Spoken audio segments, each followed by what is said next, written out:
Welcome to another episode of Beta Feminist Podcast. So, all right, we have our resident co-host, like the bitterest of them all. Miss Chinaya Weke is in the building. Make some noise. Okay, okay, and as usual, any serious topic or any tough topic that I have, I like to talk about it with Chinaya because he has very a great insight into feminist topics, a great insight, and she tells us as it is. So today we have a very interesting topic, and Chinaya, what are we talking about today? Yeah, today we're going to talk about, I'm sure everybody has heard of this whole femininity movement, feminine energy, divine feminine. So basically we're talking about the divine femininity movement. What is it about? How does it relate to feminism? Is it in opposition to feminism? And how come it's so popular suddenly? Because prior to 2020, yeah, we weren't hearing it wasn't mainstream to talk about it. But I think during the pandemic, people had a lot of time on their hands. Podcasts were blowing up, and all of a sudden, it's a big thing. There are classes, movements, hashtags on TikTok, Instagram. Is a big deal. So we want to explore it and talk about it. What is it about? I also want to ask, is it harmful? Because that's another thing that we notice in this world. When an idea springs up, people will be like, as long as it's not harmful, but in the long run, is it potentially harmful? So we're going to explore all of that today. So stick with us. Now, Chine, what is divine femininity? Divine feminine energy. What is it all about? Yeah, from what I've read, basically they say in nature there is something like the yin and yang polarity, where there is a masculine energy and then there is a feminine energy, and these two energies are supposed to like complement and balance each other. So basically, from my research, it appears that this energy is present in nature, and I mean human beings are part of nature, world order. So this energy is present in everyone. But the divine feminine girlies, like I like to call them, have evolved. It's actually a big deal. Actually, they've created this ideology, theory. Some of it is mixed up with different cultures, mixed up with a lot of things. So basically, what they are saying is that as a woman, as a female, you are supposed to have more of the feminine energy, especially when it comes to heterosexual relationships. Because as everything, we are in the patriarchy. Everything is geared towards attracting a man, keeping a man. Man. It's so annoying. This is one of my biggest pet peeves in life. It's so annoying. So basically, they are trying to say how you can be as a woman, the kind of energy and aura you exude as a woman that has to make you attract, a high value. Exactly. That's another word they use. High value. That one annoys me so much. High value man. So meanwhile, that means for you to attract a high value man, you have to be ultra feminine, and they have some characters, behaviors they believe is associated with this divine feminine. So basically what the movement is about is when women don't have these things, you are supposed to go for the classes, pick up habits that make you basically perform femininity for you to attract the kind of man you desire. And also the other part called manifestation of desires, when you manifest the kind of life you want. So basically, in a nutshell, this is what the whole thing is about. I think I don't want it to look like I'm just interviewing you and I'm not talking. But I think that a lot of people, do you think that this clashes with feminism? Do you think that this feminine energy, femininity, divinity, blah blah blah, do you think it clashes with feminism? Yes, like I think it's in total opposition to feminism, which is why it baffles me when I see supposed feminists talk about things like this. Like, this is literally the patriarchy reinvented. Yeah, repackaged with lipstick and pink. They dressed it up. It looks cool and it's not feminism. Like, it's in personally, I think it's in opposition to, because when you delve deeply into what they are talking about, you realize that they are trying to entrench gender roles. Yeah. Like, they're taking us steps backward. And the thing is, they are doing it, they disguise. Let me use that word. They're disguising it,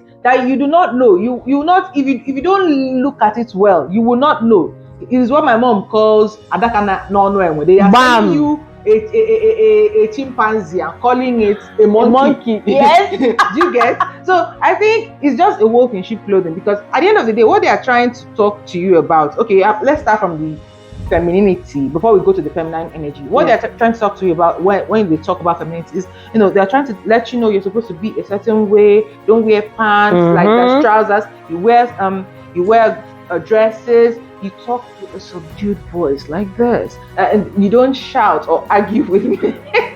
You don't mind me. My sister is giving me the eye.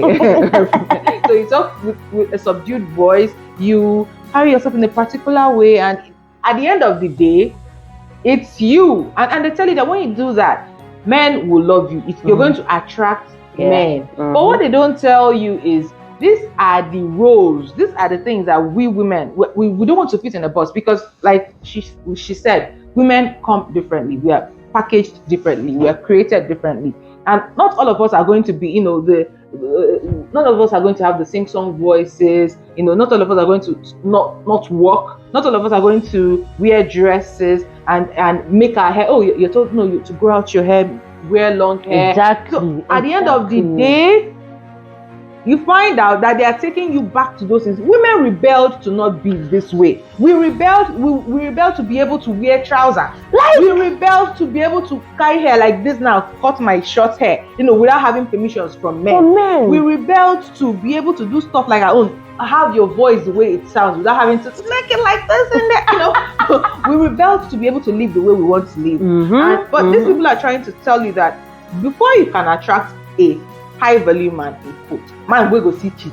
We go see treat you like rubbish. Before you go attract this type of men, you have to belittle yourself and make yourself, infantilize yourself. Yes. And I think this thing, there was a time people were talking about this and using Ariana Grande as an example about how she infantilizes herself, or let me use past tense, infantilize herself at the beginning of her career, because she would wear this high up ponytails and talk in a sing-song voice like this. And this is a woman that is almost in her 30s, but she will wear this high ponytail, make up like a baby, wear school dresses and everything, and then do like a, and at the end of the day, they were trying to portray her as a child and appeal to older men. And she was like, she was a pedophile's delight, because if you can't have the real deal, there is Ariana Grande.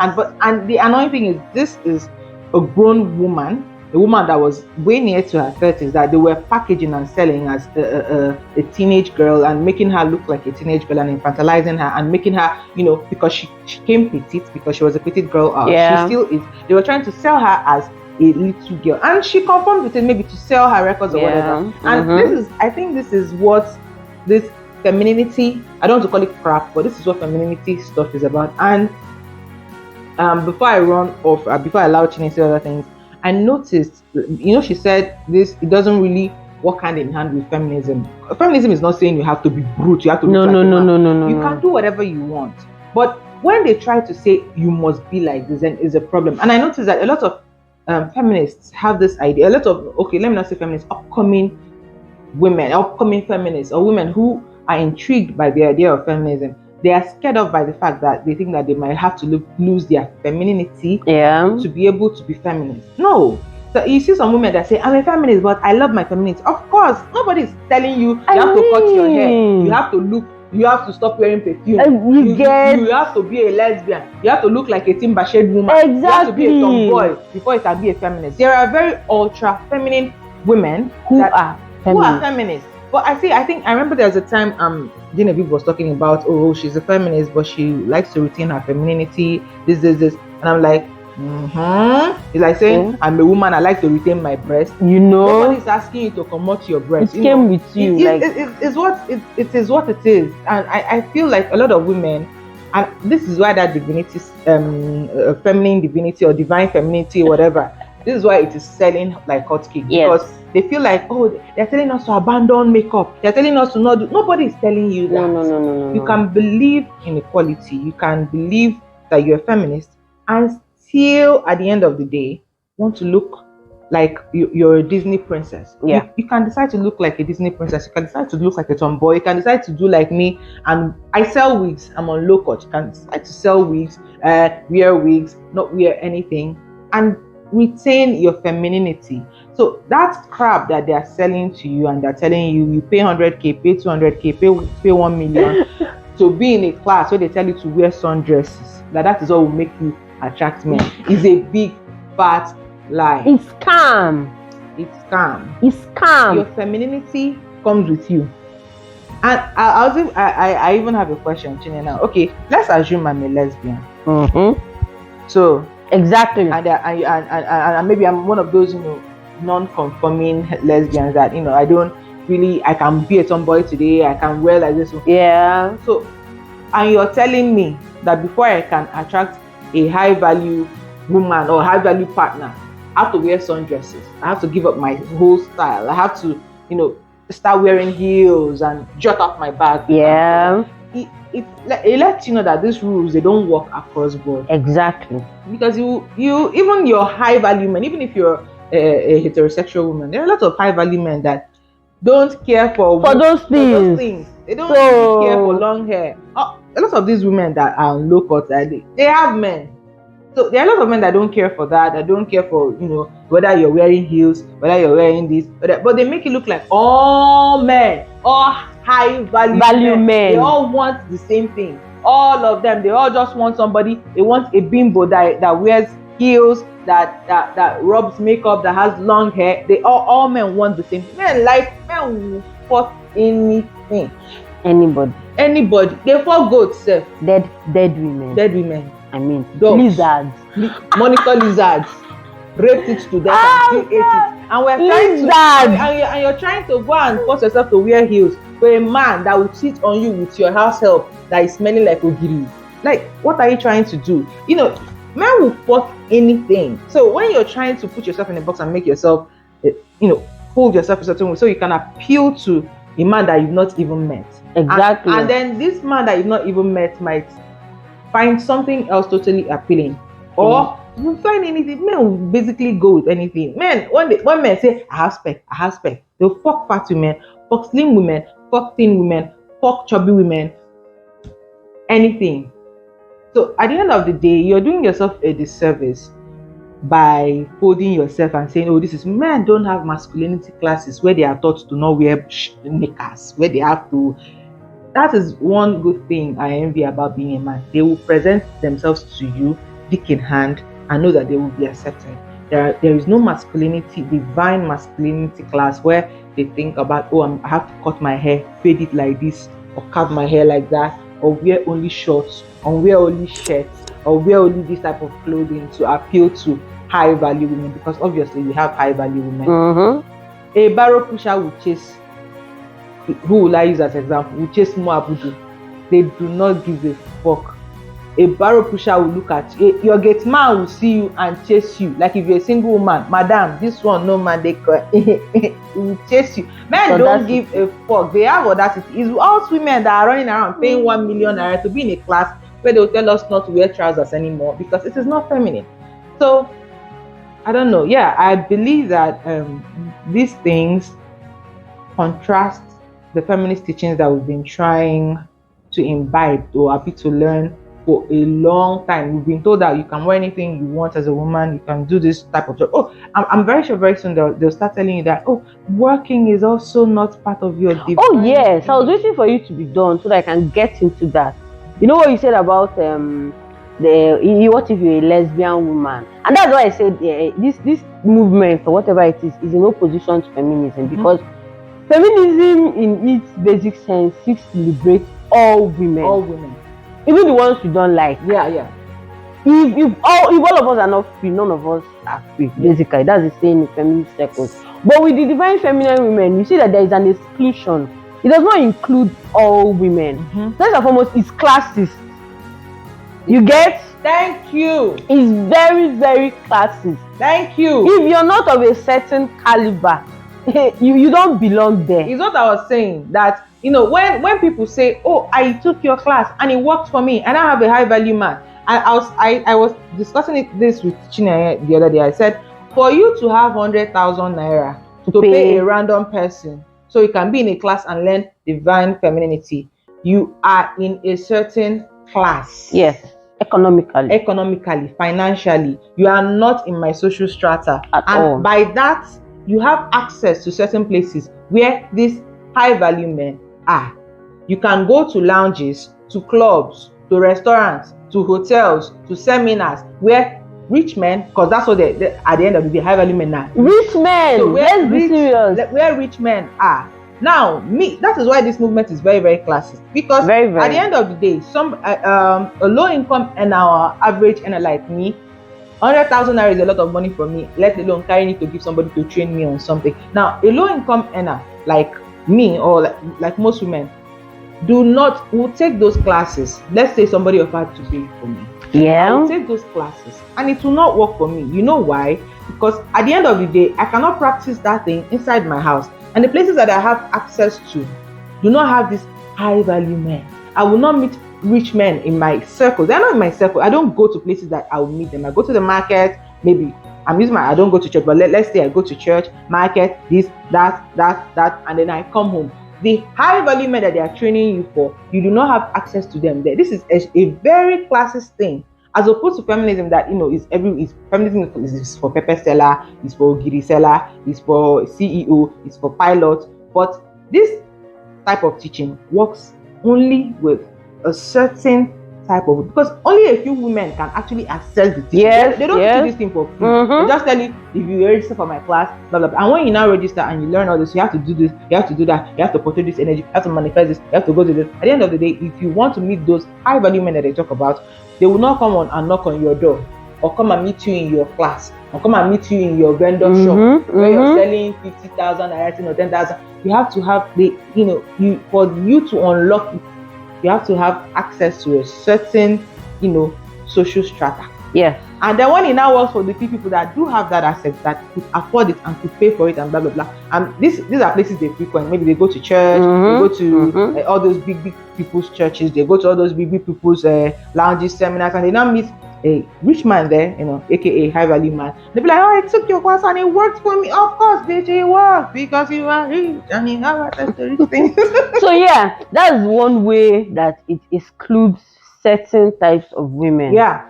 Secondly, what I want to point out when I say it's in opposition to feminism is that it entrenches gender roles. I'm sure growing up, you've heard the thing about women are meant to be seen and not heard. That's what basically some of these people, these coaches are teaching.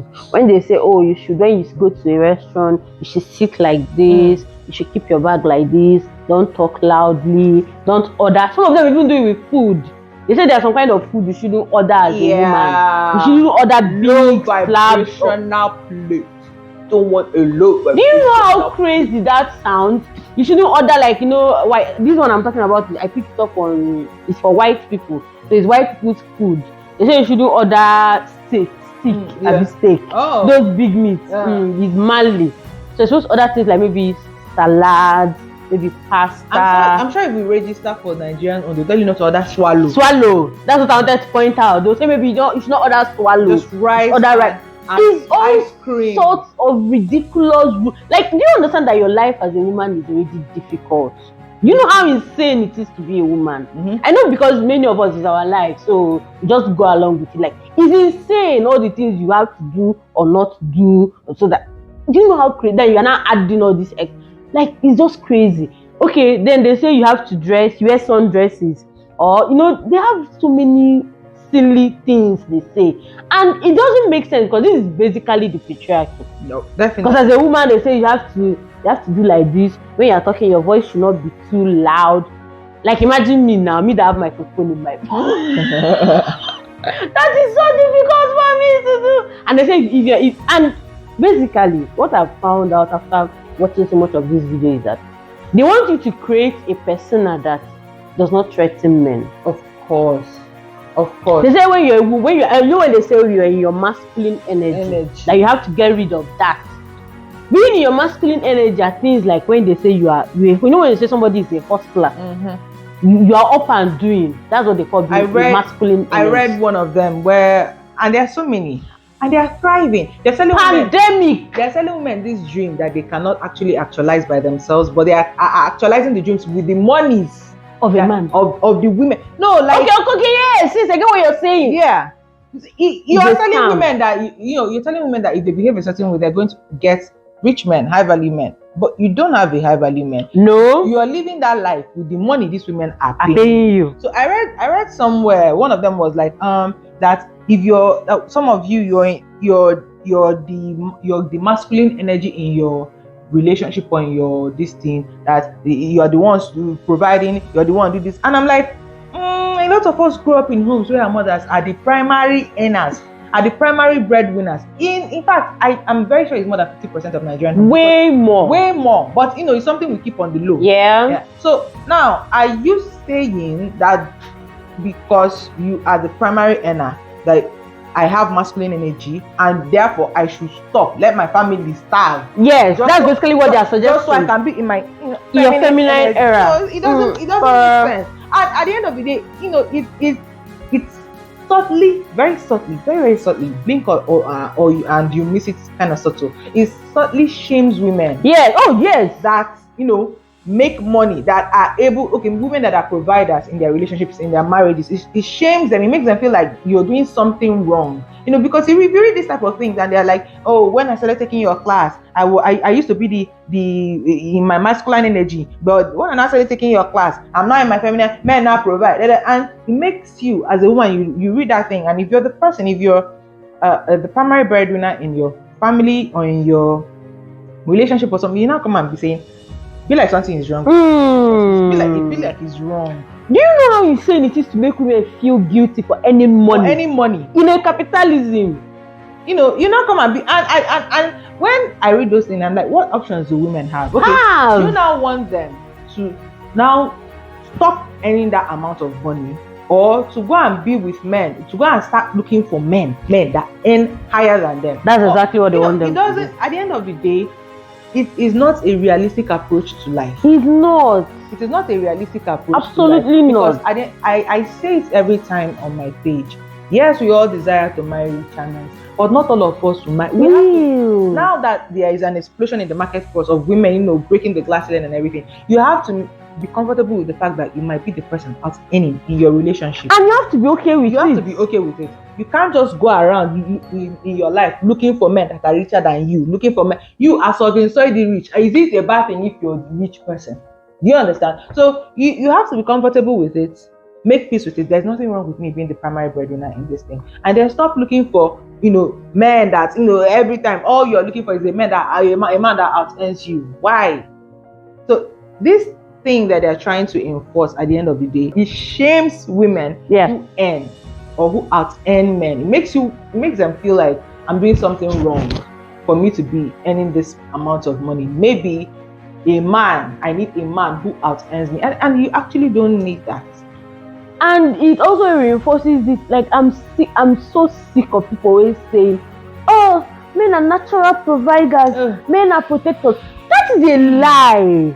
Like, why are we lying? It's 2023. Please, let's stop lying. Men are not natural providers. Even the ones that provide do not do it naturally. They are literally always complaining about providing for women and children. Thank you. Like, every fucking minute of their life. Say it loud. And everybody just cuddles them. Oh, he's a man. It's not easy to be a man. No. I'm like, when people say they are natural providers, why the fuck are you complaining about it? That means it's not natural to them. It's not, unless even if you go way back. Because some people will be like, in the olden days, your mothers, your grandmothers, they work. Don't shame your grandmothers. You're a fucking Nigerian woman. Yes, man. I remember this thing used to pain you. See, they will come and say these things. Like, I don't know about the kind of stupid grandmothers people have when you say these things, but I know our grandmothers, they were working. My grandmother raised 8 children. They had this thing. They have farms where they plant all these cocoyam, vegetables. They sell in the market. They were traders. People that their grandmothers were in Asiata during the Biafran War. They were selling clothes. They were doing akweke. They were, they were when you weave clothes. Okay, weaving clothes. They weave clothes. They sold clothes. They some of them farmed. Some of them farm all these because even in Igbo land today there are crops they call crops for women. Yes, all these vegetables, cocoyam, all this cassava, while men farmed yams. Okay, but these women had jobs. They were traders. They were this. They were that. So when you say in the olden days, your grandmother had a small garden where she used to plant ugu, and the ones she could not finish, she would go to the market and sell. Some of your grandmothers were cloth weavers. Some of your grandmothers were potters. They used to mold clay pots and sell in the market. Some of your grandmothers had so many things. They were selling some of your grandfather's bush meat. Hey God. And you will come out in the internet and open your big mouth and shame your ancestors. Your women, men were always providing. Your grandmothers were providing too. They were providing you dimly. They were providing. And you come on the internet and shame your ancestors. I wish so insane. I wish the dead will come out sometimes. That is what is pursuing in the dream. It's not spiritual husband. It's your grandmother that you come out and they secret and say that in the olden days that they did not used to work. They worked really hard. Really hard. And they took, and upon that they were birthing children like rats and taking care of all your great grandfathers. So they worked. And some of them provided till today. But you come and say, oh, men are the natural providers. Of what? Men are the natural this. And the providing that men do, they do it reluctantly and they do amidst wahala. And they hold it over your head. Thank you. And they use it to bully you. So I saw a post, that one that someone was, a man came to Obasanjo's internet to ask a woman for a car to use and do Uber. My sister. Because he cannot provide. And women were there like, I understand your plight because men are the natural providers. Men and things are doing. You came to internet to ask. Bad-mouthed his wife. And asking for car, like a random single man on internet to just dash you car so you can do Uber because you're supposed to be a natural provider and head of home. He kept saying head of home. So that I can regain his respect as the head of home. Bloody hell. So these are the things that they teach you in this thing, in this your femininity thing. I tell you that because of that, your grandmother is not used to that. Can't you see how? Why would you want to live like your great grandmother and birth 8 kids and have co-wives? Why are you trying to go back? Why is that what you want out of your life in 2020? Did you think she was happy birthing kids every Eke market day and then going to the stream and then doing this and then doing? Why do you want to live like that? Why is that something that they used to spoil you on? If somebody tells me you need a man to do this for you because your grandmother was your great grandmother, why would I want to do that? Why? I want to be a baddie. I want to have my money. I want to be able to, enjoy my life. Why would I want to revert to? Why is that something that they used to spoil you on? And they're not using they're not using influential women. They never use someone like Oprah. No. They'll go and be using your grandmother. And then they'll be telling you she's not used to work. And then you are lying. And then you now go and pay. So you meet a high value man like your grandfather. In this Nigeria. That had 8 wives. And had 32 children and did not know all their names. I used to shout "Onion on so." Oh my God, that's so insane. Why do you want that for yourself? I at the end of the day, I think I've made so many posts on this, and I don't like calling names. I don't like being very specific because they will think you're trying to take a jab at their life. Attack them. What the things they sell to you, they tell you you are attracting the wrong kind of. No, I've had this conversation so many times with so many women. You are not attracting any nonsense. The men in the market are nonsense. That is it. I think there's an example I used. I said if you go to the market and you want to buy fresh tomato and you go there, all you see is our tomato. You don't come and say I'm attracting bad tomatoes. What is wrong with me? Tomato in the market. It's my fault. And then somebody because of something I did. It's something I did. Then you go and pay, let's say 10K for fine tomato attracting class. It is not your fault that the men you keep seeing are horrible because the men in the dating pool, men, in fact, even those that are married, trash. We have dustbin. See, if we have 100 men, yes, I'm saying if we have 100 men in the world, or let's say Nigeria, let's confine it to Nigeria. 80% are dustbin. And so there is a very generous 80%. Thank you. And so there's a higher probability of you meeting bad men. It is not on you. It is not spiritual husband. No. It is not because you are not attracting high value. It's not because you are masculine or whatever. It's not a masculine energy. You are born female. You are naturally feminine. You have you understand? It's inborn in you. I keep on telling women, it is not you. You are bound to meet more of this. Like just like Iga Afia, when you go to the market and the tomatoes in the market from Mugu are mostly awarawa, that is what you're going to see. Now, what you will do after you see is awara tomato, you go home and then come back to market the next day, maybe when new goods have arrived. Yeah. Or if you're so desperate and you must make that stew that day, you carry awarawa and go home and manage it and pray that it doesn't give you stomach wahala. Pain, yeah. That's it. Now and you apply that same rule in your life. If the men you keep meeting, then if they come, you throw them away. If they come, you will definitely still get something good. You don't go and say it is because I'm attracting bad men, and that is the dream they sell to you. They tell you that it is your fault that you're attracting, and a lot of women buy into it. I see when maybe a woman has a problem, like when Tonto had a problem with her ex, they be like, it's your fault. Yeah, you keep on attracting this. It is not Tonto's fault. It is.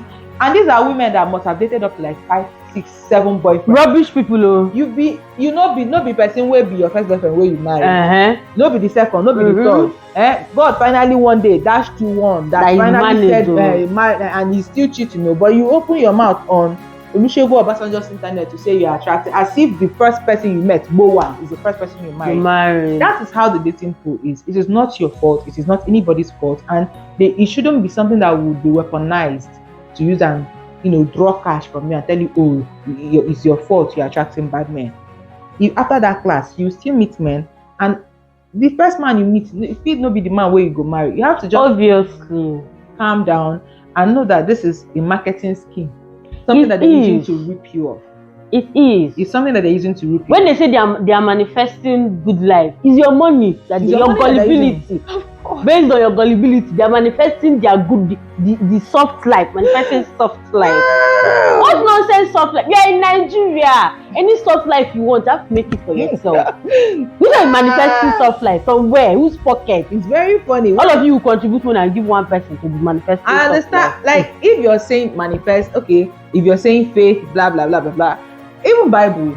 This faith without working. It's dead. You cannot sit in your house and manifest and then somebody will come and knock on your door. That's what they say. And they give you $50 billion. They have if it's like that on TikTok. Sounds like they'll tell you play this sound and say what you want.